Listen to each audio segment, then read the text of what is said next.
All right, my friends, welcome back to Anti-War Radio for antiwar.com and Chaos Radio 95.9 in Austin, Texas.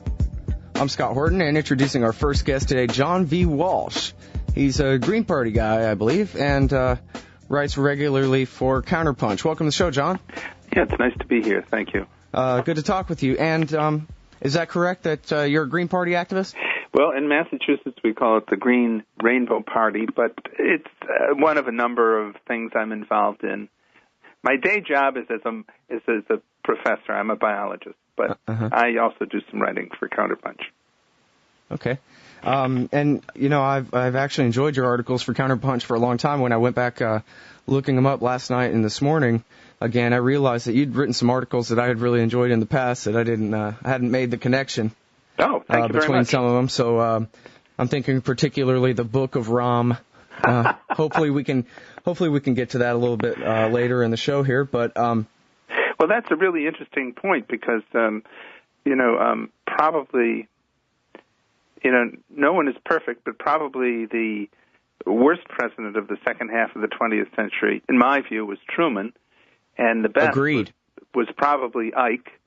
And the Democrats now, the new Democrats and the APAC Democrats like Rahm Emanuel, hold up Truman as the ideal now. And of course, he was the first one to wage an undeclared war. And he used atomic weapons, atomic bombs. But yeah, Operation Keel Haul. You know about that one, where they gave all the Russian prisoners back to Stalin to be executed? 3 million of them. Jeez. Yeah, that's the other American Holocaust after the Indian Wars. Yeah, wow. So, okay, well, let's go ahead and stick with that then. Who is this guy Rahm Emanuel, and why does it matter that he holds Truman up to be the example of what a Democrat ought to be? Well, actually, I don't.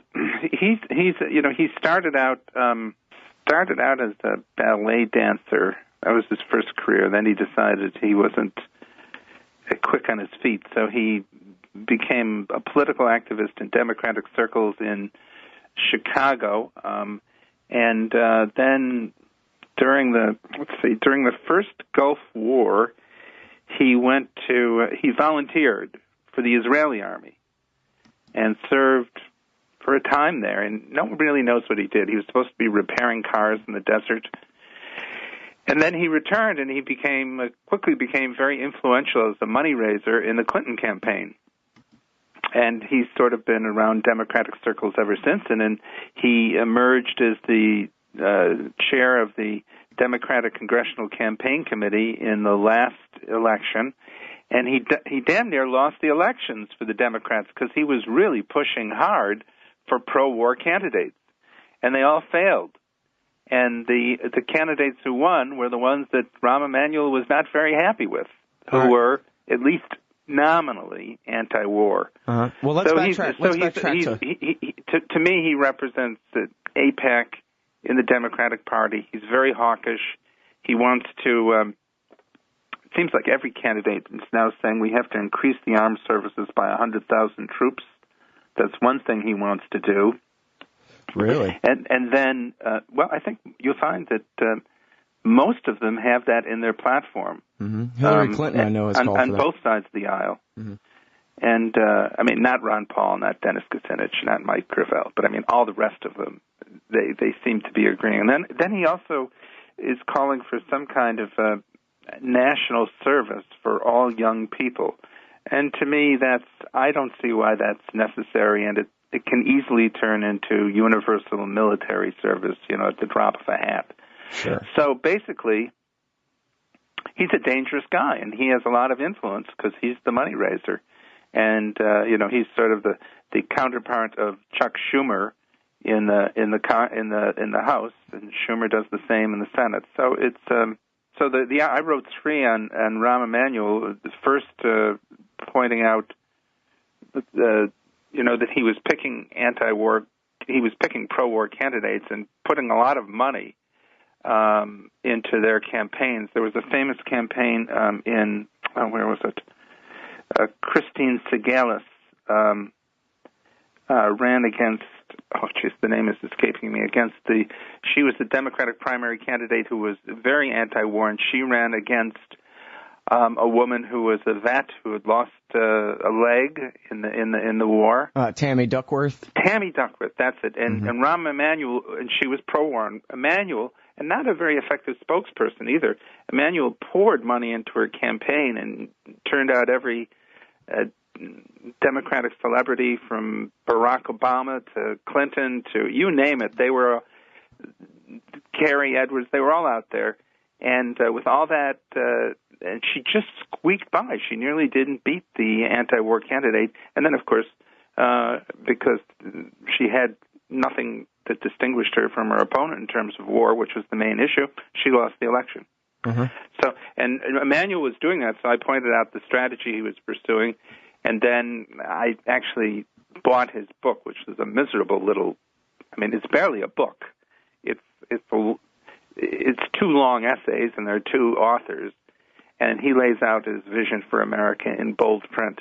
And then the third piece was written to show actually how he had nearly, he nearly lost the election for the anti-war Democrats. Yeah, well, which would have been you would have to work very hard in the atmosphere of 2000, in the atmosphere of 2006 to do that, but he darn near did it. Right. I mean, if we were just remember back the end of last summer, it was widely acknowledged even by the Democrats that they were running on nothing except that they weren't the Republicans. They didn't want to even Pelosi or any of them didn't even want to open their mouth really about anything because they were hoping to just win by default. And it was really kind of a groundbreaking thing. Wow, the Democrats are really running on nothing except that they're not the Republicans. That's how they won both houses of Congress. But what you're telling me is that the way the fights all worked out in the primaries earlier in 2006, that this guy, Rahm Emanuel, who's in charge of the fundraising for the Democratic Party, was doing everything he could to undermine the anti-war Democrats, oh, absolutely, support the pro-war Democrats, and you say that in every case where he succeeded in doing that, the pro-war Democrat ended up losing in the general election to the Republican. Oh yeah, he was a disaster, and well, was he removed from his post for almost costing the Democrats both houses of Congress? He still has access to all the money, so however that's done. So I no, of course not. I think I guess really... the thing is that the Democrats. Well, I want to stick to the issue of war and peace and the police state, and the Democrats, ran on the platform that they were not Republicans, but on those issues, once they got elected, they were Republicans. Mm-hmm. So, to me, and I don't draw any distinctions between the two major parties now. They're both parties of war, and we're in a pickle because of that. Mm-hmm. Yeah, Jon Stewart asked Ron Paul the other night on The Daily Show, or no, it was Tucker Carlson on MSNBC. He said, yeah, but Ron Paul, if you don't get the nomination, then what are anti-interventionists supposed to do? Because, of course, all the Democrats support a preemptive nuclear war against Iran, too. And Ron Paul basically conceded, yeah, you're right. I don't know. The American people are kind of stuck. The war party controls both parties. I know. So we are stuck. And I think, one of the interesting things we talked about the Future Freedom Foundation series of talks, conference over the last weekend. Yeah, I don't know whether you're listening. That. I very unfortunately missed it. I was not able to go, so I want to know all about that, and I did read your great article about it, too. Well, I guess one of the things that really came out there is that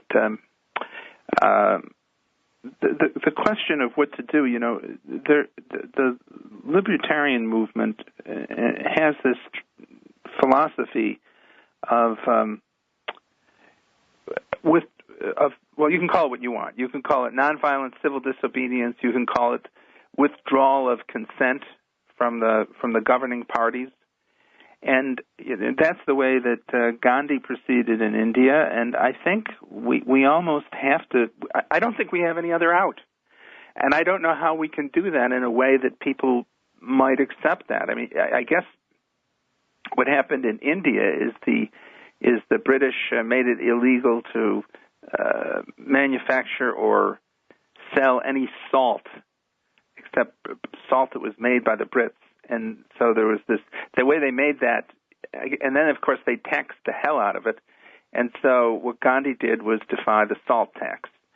And everybody joined, and they defied the salt tax. Now, you can do that against a colonial power, but what if you're occupied by your own government?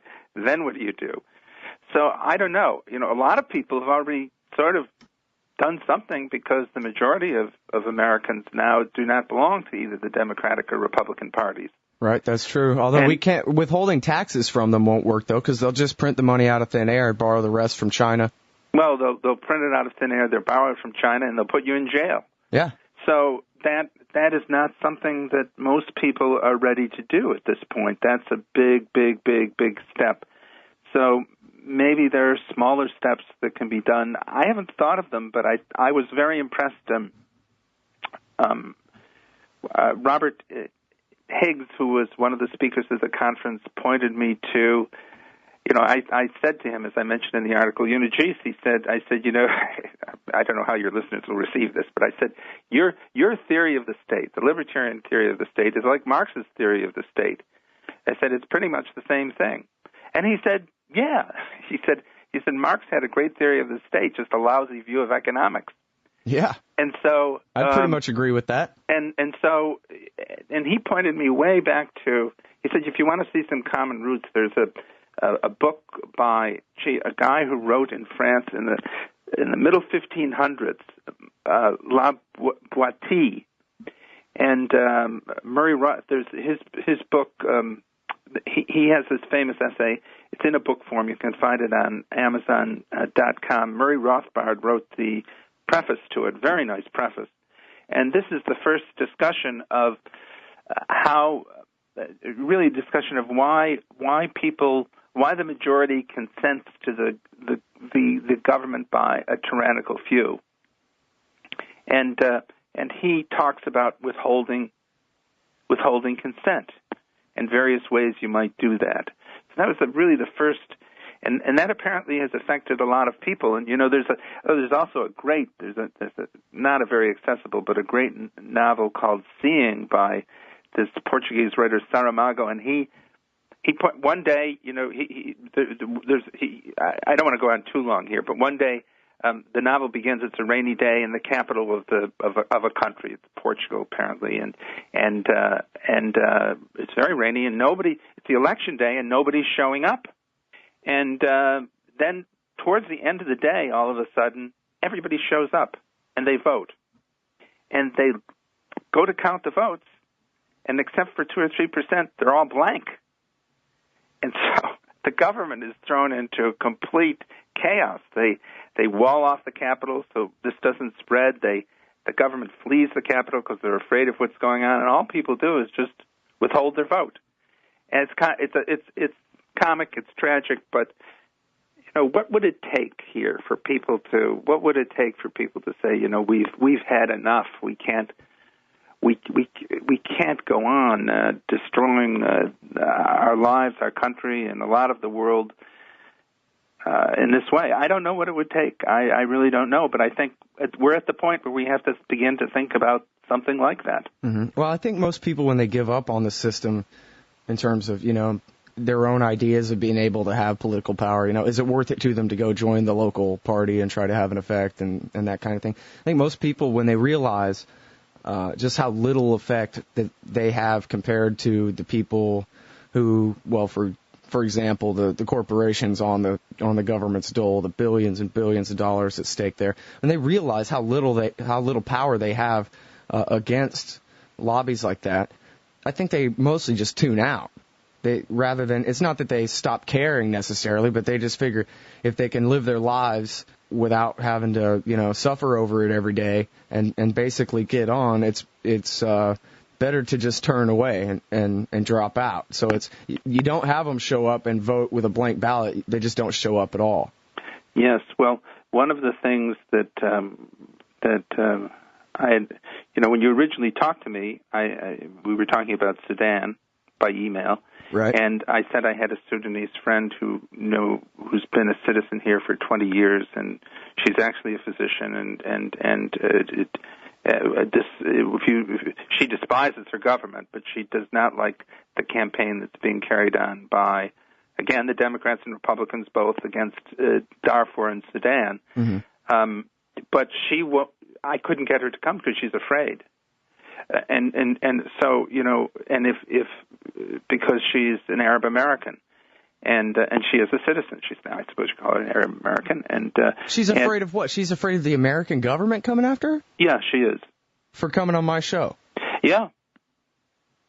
If you talk to a lot of Arab Americans now, they're very afraid. They don't want to. Many who used to speak up on the issue of Palestine, they're a little more quiet than they used to be, and. So now people say, well, we'll retreat to our private lives. I suppose that's one solution, but that's on the assumption that you'll be left alone.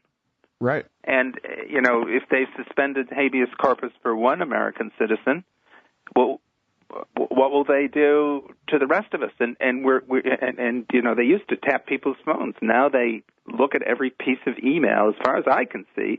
Mm-hmm. That anybody writes. Yep. So we're carefully monitored by a government which is beyond our control, and that's really a very dangerous situation. And I think the libertarians, and I'm speaking of not necessarily the party because the party seems to switch around, but the libertarian philosophical point of view has a stronger hold on that idea than any other group.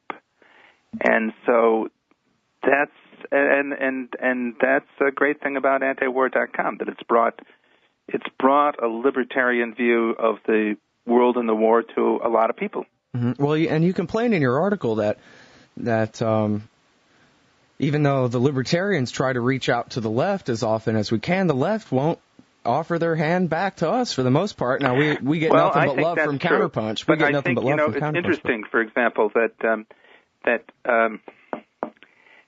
I don't know, the best way, this is not theology here. This is not perfection or whatever.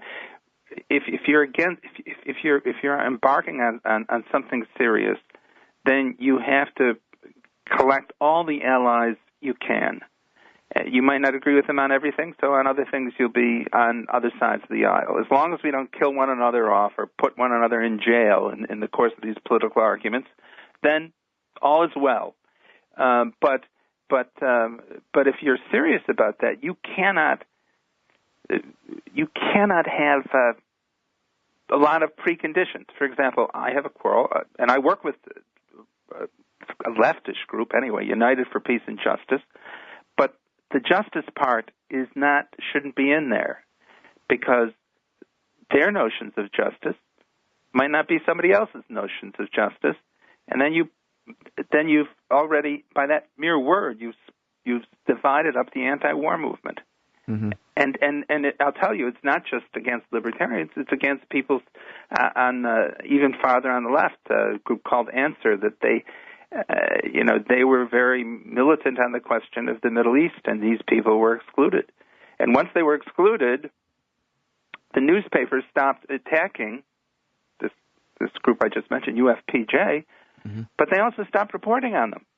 Now, what is better, to be reported on and attacked, or to be lost? I think it's better to be attacked than to be lost. So it's not a strategy that's working out, and it's a strategy that's pinned too much to the Democratic Party. People just can't get out of that. It's very troublesome. And as a matter of fact, we saw some of that at the Future of Freedom Congress. There were mostly people who were much older. Some of the discussion, people would lapse back into partisan loyalties, and I don't. That's not working for us. That obscures real discussion and makes us too vulnerable to the people who want to continue this empire. Yeah, I absolutely agree with you. The entire left-right spectrum, not even the party loyalty, but even just the basic conception of liberalism and conservatism, I think that we're going to continue to be stuck with these two supposedly opposing parties that really just aid and abet each other, as long as the American people continue to classify their politics in left and right terms. I mean, the fact of the matter is that the left believes in freedom half the time and bossing everybody else around the other half, and the same thing for the right. And it's the libertarians that take the libertarian sides of both, and But I think also there are other elements in, at least I would say, there's this, you've probably had people from the Second Vermont Republic on your program. I don't know. I haven't talked to them yet, but I know what you're talking about. But there was a First Vermont Republic that didn't join the Union at the time of the Revolution, the American Revolution, until late, and now there are people up there that are calling for a Second Vermont Republic. They want out, and you cannot tell whether those people are left or right much of the time, because they're both strongly in favor of civil liberties. They both feel that, whether they call themselves left or right, they're both strongly for civil liberties. They're both anti-empire. They both feel that the federal government is out of their control, and they're both for doing things as locally as possible. Mm-hmm.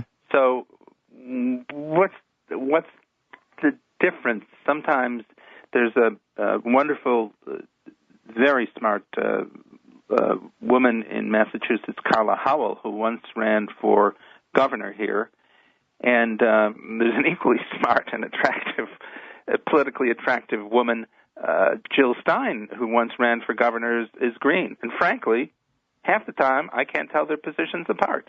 Mm-hmm. So it's that classical liberalism, that real liberalism, that is frankly the American tradition. That's everybody's favorite founder. Well, I guess there are some exceptions. David Brooks, for example, prefers Alexander Hamilton, but pretty much the rest of us prefer Jefferson. Conservatives believe that Jefferson is the founder of their movement, and liberals as well. Yeah, I know. That's at the foundation, again, at the conference over the weekend. It was really very nice to see that an easel was put up in front of the hall and a portrait of Jefferson was there. And actually, that's the other great thing about the libertarian philosophy, because maybe the libertarians at this moment can't turn thousands of people out into the streets. That's not been their mode of behavior. But people have learned the Jeffersonian philosophy in grammar school and high school. They know about that. It's they don't have to be introduced to something brand new. They just have to understand that it applies to foreign affairs too. That's where we could make some great steps forward. I thought at the end of the Cold War there were people like certainly on the left there was Noam Chomsky, and certainly on the right there was, I guess, Murray Rothbard and others who said that the Cold War was just a big excuse for empire, that when it was over nothing would change really. And I thought they were wrong. I thought, geez, the Cold War's over, everything's going to change. A friend of mine said the Cold War's over, let the good times roll. But no, that isn't what's happened. And so I have to say that those analysts were right, and I was wrong, that this empire is just rolling right along. That's what Chalmers Johnson said, too. He calls himself a former spear carrier for empire. And when NATO didn't disband and the empire didn't end at the end of the Cold War, he said, well, he went back and studied history and changed his mind and had to admit to himself that, wow, the Cold War on this end was just an excuse. We were just as much, or even more so, perhaps, the aggressors as the Soviets. Oh yeah, both sides had fallen into a vision, an imperial vision, and frankly, perhaps we were worse. I don't know. It's hard to say, but because our economic system was much more powerful and successful than that of the Soviet Union, we were able to do more damage just by virtue of the power we had and have at our disposal. Right. And of course, that whole thing, to me, because I visited, I lived for 3 months in the Soviet Union in its final days in the Gorbachev era, and I don't see how any CIA analyst could have missed the fact that the thing was falling apart. It was falling apart from the inside, that they could not understand that, which apparently they couldn't. It was incredible to me. All you had to do was look. You'd say, what is this? Well, and we know now that James Baker and Brent Scowcroft went to Europe to try to arrange some emergency loans in order to prop the Soviet Union back up, to hold it together. That's called winning the Cold War in GOP circles. Those are the realists. Those aren't the crazies. Those are the good guys in the Republican Party. But I guess so. At any point, the if we did more damage, it's because we have more power, and so here we are, and now a whole new enemy that has been created, and so in any event. One of the groups that I work with here is called the AntiWar League. I'm just giving it a plug, antiwarleague.com. Sure, I'm a member of that too. Oh, really? Mm-hmm. So in any event, I think it's great because it brought it. A fellow named Doug Fuda founded it, and the slogan is "All Anti-War, All the Time." And the person I work most closely with there, and who I agree most closely with, is another fellow, a libertarian, Richard Aucoin, who was the lieutenant gubernatorial candidate for governor. I think it was let's see, it must have been 2002. And I find he and I can get along much better and do things together that we cannot get the conventional, or as I like to call it, official peace movement to do. So, and we disagree about almost, we can get the fighting if we start to talk about national or state health insurance. But I don't care, because I know that he and I can argue about that, and we're never going to put one another in jail over it or shut one another up. And so people like that I regard as ideal for working on things when we are in agreement. Well, one thing that has got to be worked on is, as you say, withholding consent. And this is my whole plan, basically, toward the state, is to just give them no legitimacy whatsoever, to not take their word for it ever, to refuse to ask them for help with anything, ever. It's one of the reasons I didn't finish college. I didn't want to owe the federal government money. I don't want to owe them anything. And one of the things that's happening now, particularly on the left, but as you pointed out, among some Republicans in Congress and so forth as well, is not just giving consent to Dick Cheney, but begging Dick Cheney to expand America's war on terror, if you'll accept that terminology, to the Sudan. And I just want to remind the audience, I have here from the Washington Post from last April 24th, 2006, about Osama bin Laden. As far as I know, this was the last podcast that Osama bin Laden did. This was in April of 2006. And according to the Post here, it says, in the new remarks, bin Laden complained about Western interference in shattered Muslim regions around the world. He urged Muslims to go to the war-torn Darfur region of Western Sudan to fight international peacekeepers, saying their real mission was to occupy the region and steal its oil under the cover of maintaining security there, according to a translation of the audio tape by the BBC. So, a couple of things there. First of all, what did he tell his followers? That the heathens who watch MTV are coming? No, he said they're coming to steal oil, is what he said. And he predicted that where we would be going to steal that oil is the Sudan.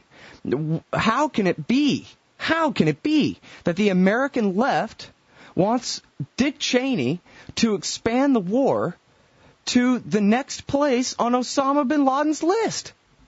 Well, actually, there was a famous sign at one of the anti-war rallies. People, and I see this every now and then, out of Iraq and into Darfur.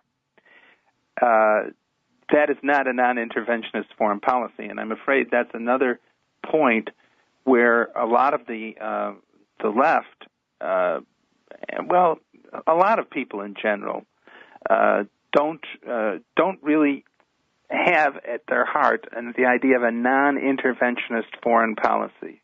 The Cold War period has really weakened that idea, and I think that Justin Raimondo's book is really great for showing that. So they're not, the intervention in the Balkans, crazy. The intervention in Iraq, disastrous. The intervention that's shaping up now in Darfur, I don't know. It could be equally disastrous. The aid workers there are already complaining that the no-fly plans are going to prevent them from getting aid in. And as I understand it, the situation in Darfur now, it's improved, is not much different from the situation in Gaza.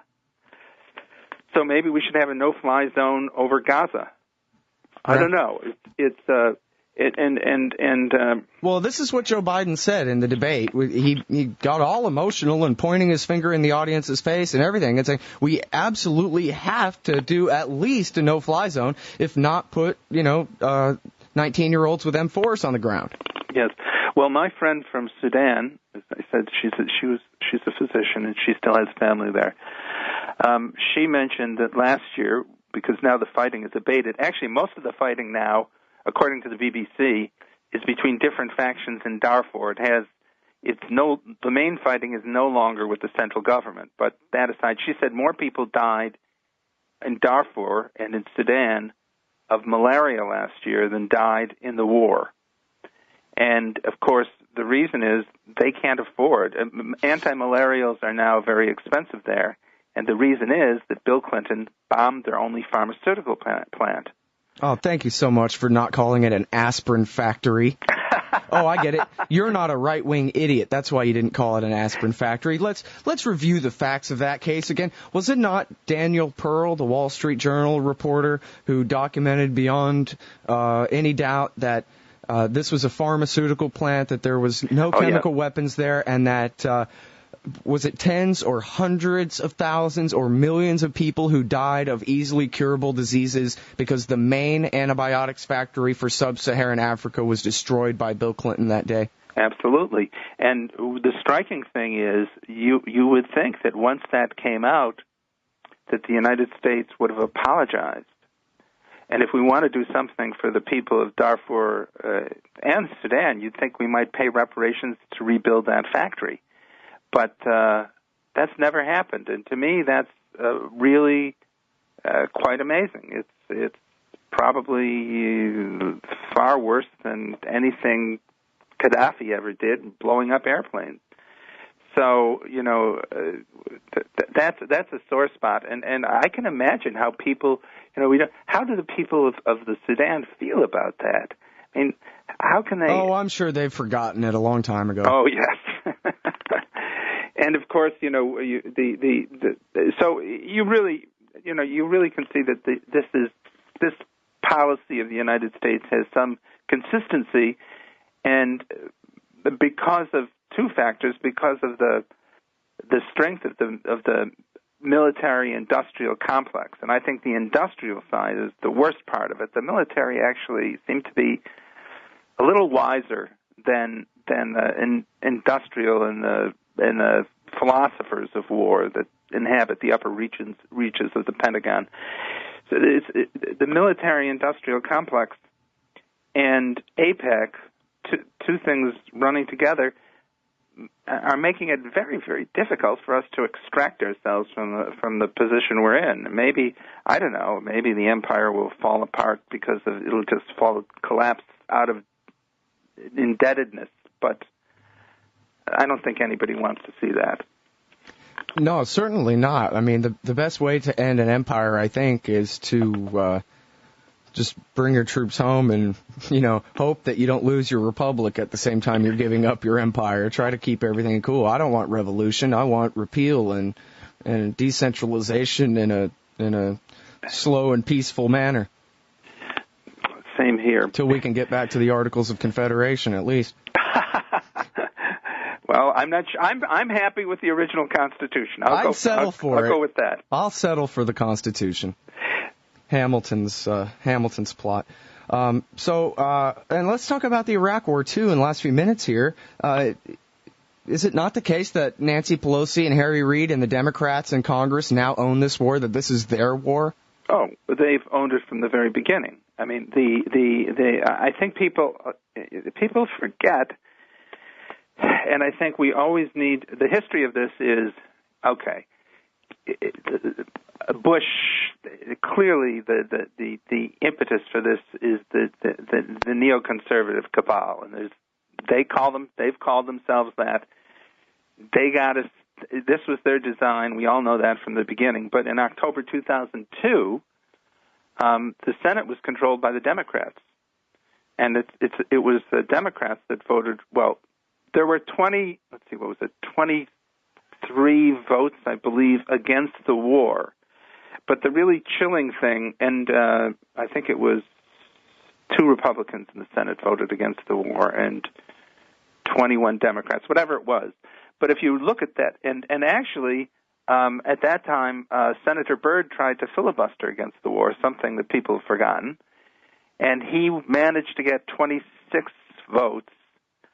You need 41 actually, so that just as on the immigration bill last night, they got 41 votes, and the bill was dead. All you need in the Senate to kill something is 41 votes. So what you're telling me then is that Tom Daschle, if he had made a decision and, put his managers on the floor to start twisting arms and bossing people around, he could have stopped this war in October of 2002. Sure, but that isn't how the decisions were being made. If you look at Bush and Rove were very clever. They brought this up, weeks before the election. The election of 2002 was coming in weeks, and the Democratic senators who either A, had presidential ambitions, or B, were facing a close election, like Daschle, like Cleland, like Hillary Clinton, like John Edwards, like John Kerry. If they had Joe Biden, presidential ambitions, or were facing a close race. The only exception I know of is the late Paul Wellstone. He was facing a very close election, and he voted no. And so in any event, they could have voted against it. They could have filibustered against the war. Then it would have only taken 41 votes. As a matter of fact, each and every appropriation, they could have filibustered, and it would have only taken 41 votes. There have always been people, for a long while, the last appropriation, the supplemental, all they would have had to do is, as a matter of fact, it doesn't even take 41 votes. It just takes 41 abstentions. You need 60 votes to break a filibuster, or essentially to get cloture. And if you don't get cloture, if you don't stop debate, then the bill is dead. So in 2003, 2004, 2005, 2006, 2007, the Democratic Party had the votes in the Senate plus to end the war, and they still do. And so it is their war, and you can't tell me that. And I think it goes. Now Joe Biden and Barack Obama and Hillary Clinton are saying, well, you got to give us more senators. We can't get anything done unless we have 2/3. Well, 2/3, the last vote, all they could get to vote against the funding was 14. 2 of them Republicans, I believe. No, actually, well, I don't know. There may have been a Republican, but that's all we have in the whole Senate right now. So we're in a pickle. And I'll tell you, if there was a case, I don't know, your listeners might not be crazy about this, but in January 2005, Teddy Kennedy came out against the war and said we should be out of that right away. And he was trashed by the other Democrats. And we were in Washington lobbying for him to come out, actually wanted him to start a filibuster. And I said, we realized that when Teddy Kennedy came out and for this in January 2005, he was shunned by his party. And this woman, a very nice woman, his aide, she says, he still is. So the powers that be won't let you do that. And so as I say, we're in a pickle. We're in a terrible state here, and I think it's a very dangerous state. And do you think that the Democrats have any excuse that they can't defund the war because that'll be termed abandoning the troops. I mean, I know Joe Biden specifically has come out and completely and totally accepted the Bush premise that it's abandoning the troops to not continue to pass funding for them. No, I think that's very convenient. That's their excuse. Clearly, if somebody makes a contrary argument and loses it, in other words, they say, well, it's not. If they went out there and fought fiercely for that argument, and you could see in the polls that the people that they couldn't win the argument, that would be one thing. But when you don't try to make the argument, you just repeat you repeat Bush's argument and say there's nothing we can do it. I don't believe that. That's not a good faith effort. That's an excuse. Right. And so we're just, I hope we can figure out something to do in terms of what La Boétie suggested back in the 1500s. But I think that's where we are. I don't think right now there's any way out. We could try to build a long-term movement, but I'm not sure we have time for that. So some massive act of nonviolent civil disobedience is necessary here. What it is, I don't know. Well, here's a little something to rally around, at least. Neil Abercrombie and Ron Paul have co-authored legislation to put an expiration date on the authorization to keep troops in Iraq. It would the authorization would expire 180 days from enactment of the bill. See, that's great. Just like, the resolutions that Paul or Kucinich have put before the House, those are all great things, but again, they won't happen because the war parties are not going to pass those things given the amount of pressure they're under right now. Right. Why do you think it is that people aren't protesting in the street? I mean, I'd like to say, well, it's because everybody's staying home blogging or something like this or that. But, in February and March, on the 15th of February and March 2002, tens of thousands of people turned out at the Texas state capitol to oppose this war. And millions and millions of people all over the world. Where is this visual anti-war movement? I think people, first of all, it's been fractured and splintered and sold out, and people are, I think, I think a lot of people are just, unfortunately, they're very much against it, but they've kind of given up. They've tried all these things, and nothing happened. So I think a lot of them have just given up, unfortunately. And somehow all these people have to be re-engaged and brought together, and we can only bring people together. It used to be called a patriotic front or a united front. People of very different persuasions on many matters would come together to basically save their country and their way of life. And we'd better think a lot about that, because it's, maybe I'm too pessimistic, but I think it's slipping away, and the technology is so powerful now that if it slips too far, we will have an awful lot of trouble getting it back. No, I absolutely agree with you, and share your very same frustration. All the information is there, all the leadership is there, but there's no mass. Well, that's true. So it was. I don't know whether our time is up. Yeah, it's about up. I just wanted to, echo that. What good advice I think that is. That people have got to put aside some differences and bring the best of the left and the right together against empire. This is America. This isn't the land of empire. This is a limited republic that declared its independence from an empire. It's the one thing we're all most proud of about our country. Yes, and that's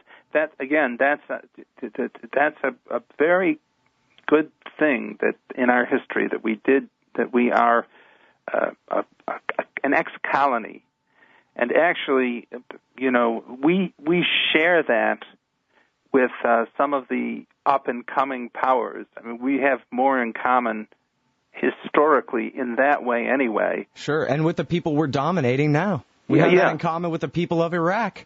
Right. Right. Former British colonies. All right. Well, I really appreciate you, John Walsh. Left, well, I think right, you're and running a prospects for great peace. program, and another arm of AntiWar.com is always welcome. It's wonderful what you guys are doing. Oh, well, thank you very much. We're especially glad to have you guys around at Counterpunch. Okay. Take care. All right. Thanks again. Have a good one. Bye-bye. All right, folks, that was John V. Walsh from Alexander Coburn's site Counterpunch.